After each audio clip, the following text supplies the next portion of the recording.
nuestro Señor Jesucristo según San Mateo. Jesús tomó a Pedro, a Santiago y a su hermano Juan y los llevó aparte, a un monte elevado. Allí se transfiguró en presencia de ellos. Su rostro resplandecía como el sol y sus vestiduras se volvieron blancas como la luz. De pronto se les aparecieron Moisés y Elías hablando con Jesús. Pedro dijo a Jesús: Señor, qué bien estamos aquí. Si quieres, levantaré aquí mismo 3 tiendas, una para ti, otra para Moisés y otra para Elías. Todavía estaban hablando cuando una nube luminosa los cubrió con su sombra y se oyó una voz que decía desde la nube: Este es mi Hijo muy querido, en quien tengo puesta mi predilección. Escúchenlo. Al oír esto, los discípulos cayeron con el rostro en tierra, llenos de temor. Jesús se acercó a ellos y tocándolos les dijo: Levántense, no tengan miedo. Cuando alzaron los ojos no vieron a nadie más que a Jesús solo. Mientras bajaban del monte, Jesús les ordenó que no hablen a nadie de esta visión hasta que el Hijo del Hombre resucite de entre los muertos. Es palabra del Señor.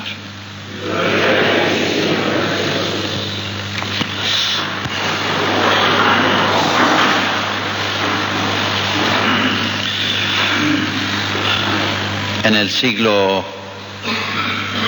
pasado, prácticamente, siglo XX, pero es nuestro siglo.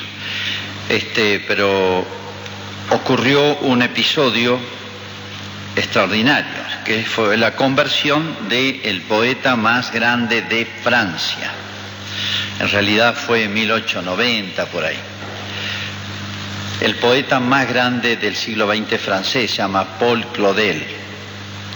Realmente el chico era un fenómeno, inteligentísimo. Ya tenía 20 y pico de años y era famoso en Francia. Bueno, él no creía, había sido formado en una escuela atea y materialista, que era la moda de la época. En Francia esa era la moda de la época. Vieron que hay modas no solamente de ropa, hay modas de palabras y hay modas de ideas. Y cuando algo está de moda, todo el mundo quiere usar eso o acomodarse a la moda sin saber por qué. Ahora viene la moda del feminismo, de la onda verde que se llama, pro gay, todo eso se ha puesto de moda y los chiquillos del colegio, primero, segundo, tercer año, andan con eso y no saben ni qué es lo que están defendiendo. Bueno, hay modas. El ser humano es más débil y frágil de lo que se piensa y se pliega a las modas. Esta idea está de moda, todo el mundo piensa así y ya está, esa es la razón. Pasa eso, y ha pasado en todos los siglos. Lo digo para que nos demos cuenta y no entremos en las modas de las épocas, sino pensemos lo que es justo, verdadero, recto. Bueno, Claudel había sido formado en la moda de la época, ser materialista absolutamente y ateo. Esa era toda la clase intelectual, toda la clase dirigente de Francia estaba en esa onda. Bueno, él también. Hasta que él ya escribía poesía, se escribía muy bien. Un día, creo que fue un domingo en la tardecita, entró en una iglesia bellísima de París, dedicada a la Virgen, la catedral, se llama Notre Dame de París, Nuestra Señora de París. Es la que se quemó hace poquito, así que se hizo famosa por eso. Y entró porque no había nadie, es una iglesia bellísima, tiene lo que llaman vitrosos, vidrios, ventanas enormes, gigantescas, de vidrios de colores, de manera que cuando entra el sol parece que el aire toma colores. Había un coro de niños ensayando un canto gregoriano para la misa, el Magnificat, que se llama el Cántico a la Virgen. Bueno, todo este conjunto de elementos, y todavía está el lugar, se conoce el lugar donde él estaba, porque han puesto una placa en la columna. Él se sentó en el crucero. La iglesia tiene forma de cruz. Se puso ahí para poder ver más. No entró a rezar, no creía. No había nadie, entró a inspirarse. Y él Era un hombre muy culto y le gustaban las cosas bellas. Y bueno, esto es una belleza, realmente, esa iglesia. Y de golpe creyó. Él no fue a buscar a Dios, pero de golpe tuvo como una iluminación interior y creyó. Y se convirtió en serio, porque nunca más en su vida después vaciló. Pero bueno, él le habían enseñado en la escuela, en los estudios superiores, le habían enseñado muchas ideas y argumentos, en realidad falsos, contra la religión, contra la iglesia y contra Jesús. Dice que en un instante todos esos argumentos como si se hubiesen disipado, ya no tenían ninguna fuerza, se veía que eran ridículos. Y a su vez todos los amigos, el entorno, el ambiente donde se manejaba Paul Claudel también, eran todos ateos y materialistas. Así que bueno, tuvo que soportar un bombardeo de sus amigos, del ambiente, que es lo más difícil. Bueno, dice que él siempre volvía a esa iluminación, esa especie de iluminación que había tenido, y es como si ahí encontrara respuesta a todas las objeciones, entonces, que le habían hecho y que le hicieron en adelante. Escribió muchísimas cosas, y repito, son los hombres más talentosos de poetas, escritores de Francia del siglo XX. Murió por el 1950, por ahí. Bueno, hubieron varias conversiones de los grandes talentos de Francia, en todos los órdenes, en historia, filosofía, en la política, etcétera. Bueno, este es uno, casi diría, de los principales. Bueno, fíjense, esa iluminación, o sea, cuando habló Dios, le hizo ver cosas por dentro, se puede decir, le iluminó Dios, y se puede decir que le hizo como, y le metió ideas Dios en la cabeza, bien, le lavó la cabeza, podemos decir, sí, pero Dios lo hace bien. Esa iluminación de Dios donde vio, por así decir, porque hay como sentidos interiores, están los sentidos exteriores y están los sentidos interiores, es como si uno oyera interiormente sin voces, es como si uno viera interiormente sin ojos. Hay como sentidos del alma. Bueno, le dio tanta seguridad, tanta certeza, tanta luz, que lo hizo pasar todas las pruebas por las que tuvo que pasar en su vida. Bueno, eso mismo que hizo Dios con Paul Claudel, hace con la iglesia en este episodio que es conocido como la transfiguración. O sea que lo vieron los apóstoles, que después lo contaron, que Jesús cambió de figura. ¿Por qué? Por la misma razón y la misma razón pedagógica por la cual iluminó así a este hombre, y esa iluminación le sirvió para sentirse seguro toda su vida. Cuando Dios enseña, marca fuego. Bueno, para entender mejor este pasaje y el mensaje de Cristo, no para los apóstoles solamente, sino para toda la iglesia, vamos a ver algunas circunstancias. Es el segundo año y medio de la predicación de Jesús, de los 3 años, de manera que faltan 6 meses para su muerte. Todo lo sabe Jesús, falta poquito.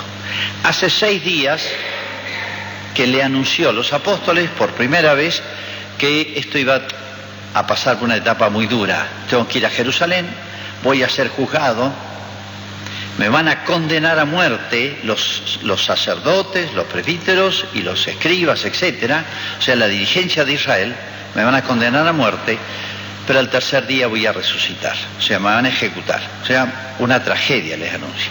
Imagínense lo que esto produce en los apóstoles, un desconcierto total, porque hasta ahora las cosas con su más y menos, bueno, Jesús estaba haciendo su obra y tenía sus seguidores. Pero este primer anuncio, hizo 3 anuncios Jesús, y se ve que los ha aclarado después, se los ha explicado, aunque no terminaron de entenderlo, que era necesario que pasara por todo eso. Bueno, hace poquito, hace 6 días, el lugar donde Jesús los lleva es una pequeña montaña, es un monte alto, un monte elevado. En realidad, desde la planicie, de donde se sube esta pequeña montaña, son 400 metros. En 1 hora se sube perfectamente. Es una manera de hablar, monte elevado por la zona, no hay montañas altas en Israel. Pero tiene una característica muy significativa. Está en una planicie enorme, De manera que esta pequeña montaña de 400 metros, en el horizonte uno lo ve y se perfila muy bien, ¿no?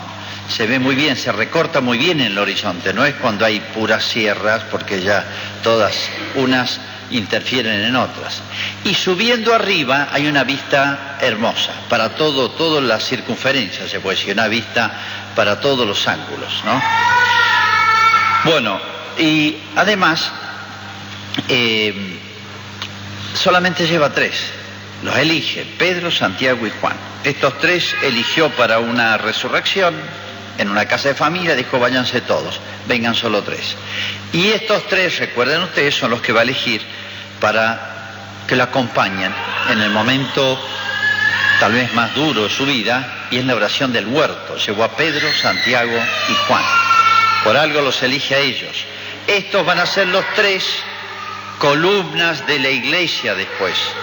Pedro es el jefe, Santiago y Juan van a ser como los ayudantes primeros que va a tener San Pedro, una especie de ministros, digamos.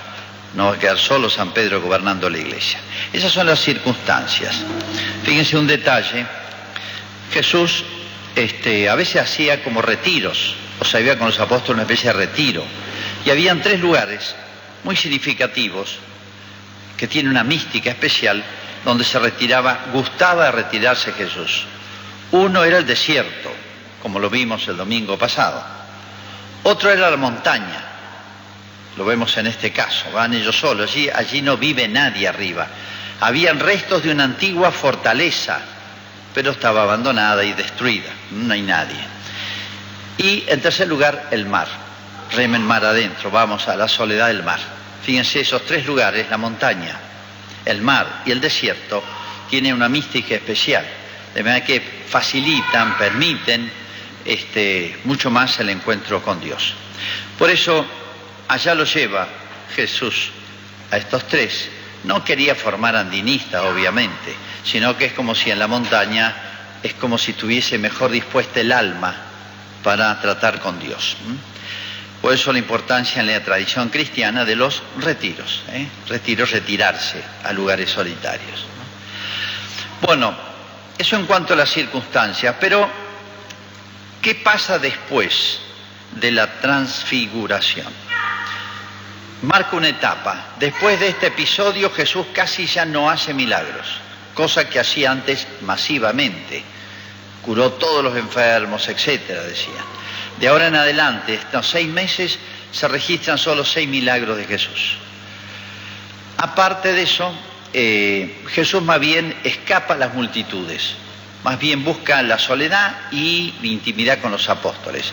Lo está preparando para cuando vengan los momentos difíciles de la pasión de Jesús y después cuando queden solos, visiblemente, en cuando comience la iglesia. Se dedica mucho más exclusivamente a ellos. Ahora, ¿qué fue estrictamente la transfiguración? Fue como un conjunto de milagros. Ellos hicieron lo suyo, lo acompañan a Jesús, vengan conmigo, no sabían para qué. Podrían haber charlado abajo, pero bueno, se los lleva arriba, como diciendo, hay que hacer un esfuerzo. La vida cristiana se compara siempre a la subida de una montaña. Bueno, un conjunto de milagros ocurren arriba. En primer lugar, la transfiguración de Jesús, que en realidad, estrictamente, ¿cómo fue esto que hizo Jesús? En realidad Jesús hizo constantemente un milagro. O sea, como Jesús era hombre y Dios, la divinidad de Jesús, o sea, es verdadero Dios, desborda. Es como si el sol, digamos, el sol de por sí no podemos parar la luz y el calor que da, salvo que nos tapemos, si fuera posible, digamos, tapar el sol. Bueno, ¿por qué podía sufrir Jesús? ¿Por qué podía morir Jesús? Porque Él tenía como contenido la fuerza, tenía contenida la fuerza de su divinidad, el esplendor de la divinidad. El goce, se puede decir, y la luz y los efectos de la divinidad sobre su humanidad. Lo tenía como retenido para poder asemejarse a nosotros en nuestra condición actual de estamos en la tierra, no estamos en el cielo y por lo tanto vamos a morir y vamos a sufrir. ¿Qué hizo ahí Jesús? Dejó de hacer ese milagro por un instante, de retener la fuerza de su divinidad que desbordaba sobre la humanidad. Dejó de retenerla, entonces desbordó por un instante. Entonces es como si le dijeran, miren, si yo dejo la fuerza y la gloria de mi divinidad desbordarse sobre la humanidad, esto ocurre. Esto va a ser lo que va a pasar después al final. Y esto va a ser lo que va a pasar con ustedes, todos los hombres, después de la resurrección de los muertos. Es un anticipo para que les quede grabado de que no tiene la muerte ni el dolor la última palabra, sino esto. Y esto va a ser el cielo para el cuerpo. Eso es la transfiguración. Por eso dice, no tienen palabras. 3 evangelistas explican el hecho y es como si no tuvieran palabras para explicar lo que fue esto. Esta especie de luminosidad que es superior al sol, una cosa, una luz imposible de describir. Segundo milagro, aparece Moisés y Elías, están muertos, hace siglos que murieron. Son 2 personajes claves en la historia de Israel. Recuerden, Moisés es el que dio, o a través de él, Dios le dio a Israel, que era un montón de hombres, podemos decir una suma de personas, los transformó en un pueblo. ¿Qué es un pueblo? ¿Qué es una sociedad? Algo que está regido por una ley.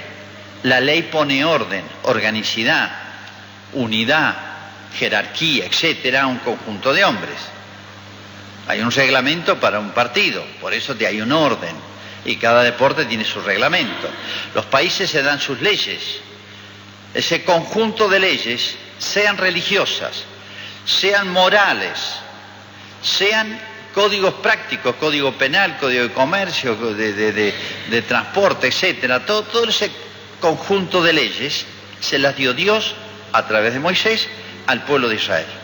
Por eso se considera a Moisés como el fundador, o de Dios a través de Moisés, el fundador del pueblo de Israel. Le dio un orden, una jerarquía, hasta el sistema de gobierno, todo, cómo debía regirse en todos los campos, con Dios y entre ellos.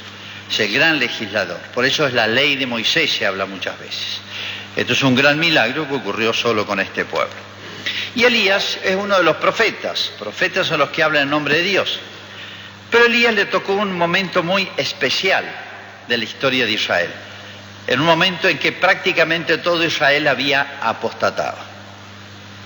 Tanto es así que habían 400 profetas subsidiados por el Estado, vamos a decirlo en términos modernos, por el rey de Israel, por supuesto mucho después de Moisés, todos falsos profetas, y estaban mantenidos por el rey y la reina, que eran los 2 muy malos. ¿Y qué hizo Elías? Se quedó solo. Les hizo un desafío. Vamos a ver quién habla en nombre de Dios. Se conoce el lugar, se visita el lugar donde fue el desafío. Elías contra los 400 profetas del rey y de la reina. Pusieron un animal, pusieron leña, cada uno invocó a su Dios. Los 400 profetas rezaron todo el día y no pasó nada. Elías hizo lo mismo y al instante apareció un fuego en la leña que consumió, quemó ese animal sacrificado a Dios. Era la prueba. Y entonces, una vez que quedó legitimada la autoridad de Elías, mandó que degollaran a los 400 profetas falsos. Y los degollaron ahí. Se conoce hasta el lugar donde fueron degollados. No andaban con vueltas en esa época los antiguos. Bueno, entonces y Elías, profeta Elías, quedó solo en Israel, el único profeta, y después de esto el rey y la reina lo buscaban para matarlo. Tuvo que escaparse y bueno, Dios le hizo varios milagros para que pudiera huir. Con su palabra castigó a Israel con 3 años de sequía. No va a llover, dijo. Y después con su palabra volvió la lluvia. De manera que era famoso Elías porque se quedó solo en un tiempo de rebeldía y apostasía y abandono de la religión de Israel, de toda la jerarquía del rey para abajo, falsos profetas, etcétera. Quedó él solito peleándola. Y sin embargo, Dios estaba con él. Era muy significativo entonces la presencia del profeta Elías. No escribió nada, pero se conocen varias frases hermosísimas de él. Por eso era, para un judío, Elías y Moisés eran muy significativos. Elías es el que se quedó solo peleando, y tenía razón él. O sea, si vamos al número, perdía 400, si hacía una elección, perdía 400-1, saquen la cuenta, el porcentaje. Pero la razón no la tiene, que tiene más votos, como se nos ha creado la idea. Ahora se va a votar el aborto, a ver quién tiene razón, qué es lo bueno. Es absurdo votar esto, es una monstruosidad, hay que decirlo con todas las palabras, es un genocidio. Esa es la palabra verdadera, un genocidio oficial. No estamos, fíjense qué hipocresía, nos alarmamos del coronavirus. Hay 3 casos en la Argentina, con la ley del aborto van a haber 500 casos por día. Y nos alarmamos del coronavirus, que viene a pesar que la peleemos nosotros. El aborto lo vamos a hacer nosotros, lo vamos a subsidiar nosotros.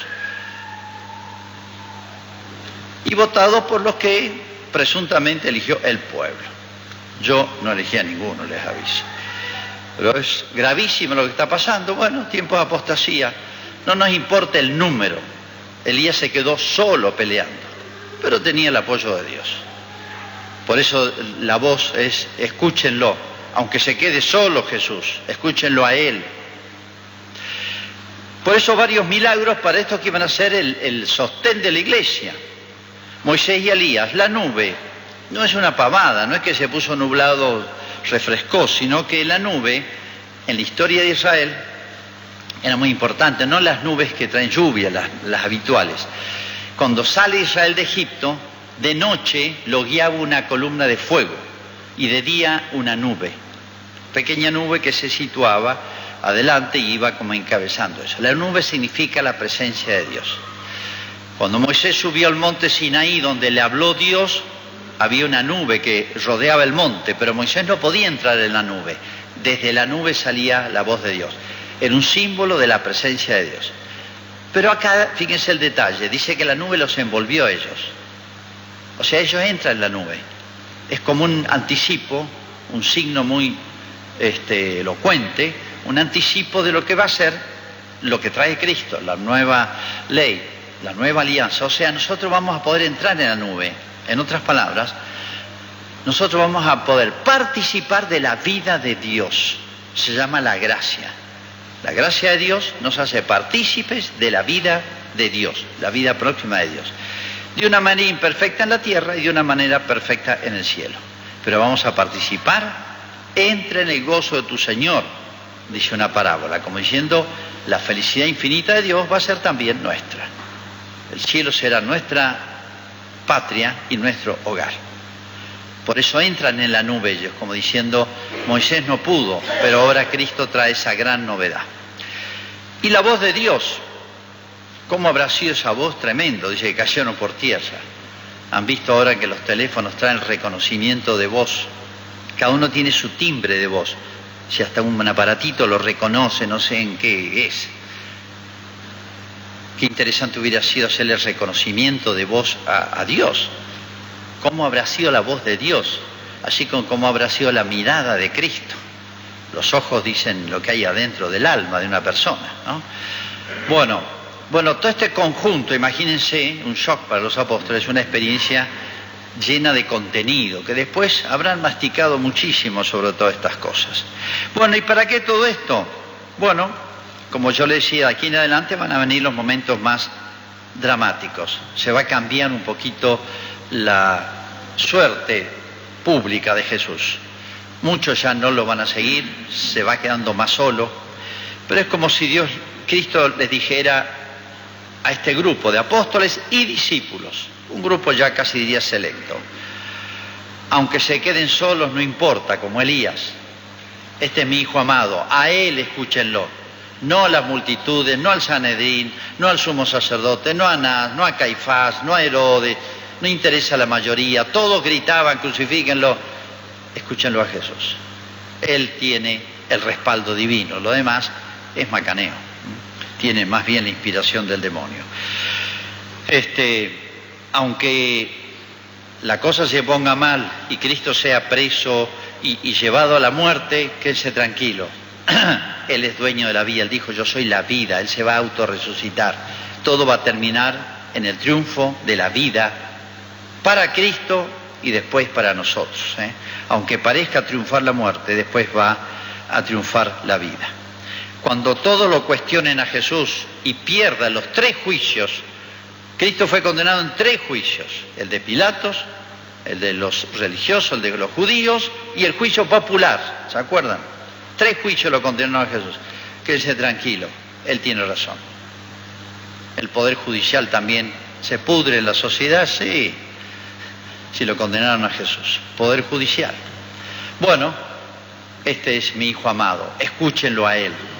Ese mensaje entonces para los apóstoles, fíjense que cómo sigue siendo actual para toda la iglesia. No nos preocupen a veces la sensación de que el mundo está mal, que todo está podrido, que nada tiene arreglo, que esto termina mal, que qué va a pasar. Estamos llenos de incertidumbres. En la patria, en lo económico es lo que más nos preocupa a todos siempre, pero no es lo peor. Los problemas es lo moral, lo espiritual. Esa es la gran crisis del mundo de hoy, del cual Argentina no se ha sustraído. Por eso nos dice tanto a nosotros. La tragedia que vieron los apóstoles fueron parecidas a las nuestras, pero agárrense de Jesús, agárrense de mí, escúchenlo a Él, síganlo a Él, créanle aunque parezca todo una ruina. Él tiene la garantía que solamente Dios puede dar. Hagamos nuestra profesión de fe. Creo en un solo Dios, Padre,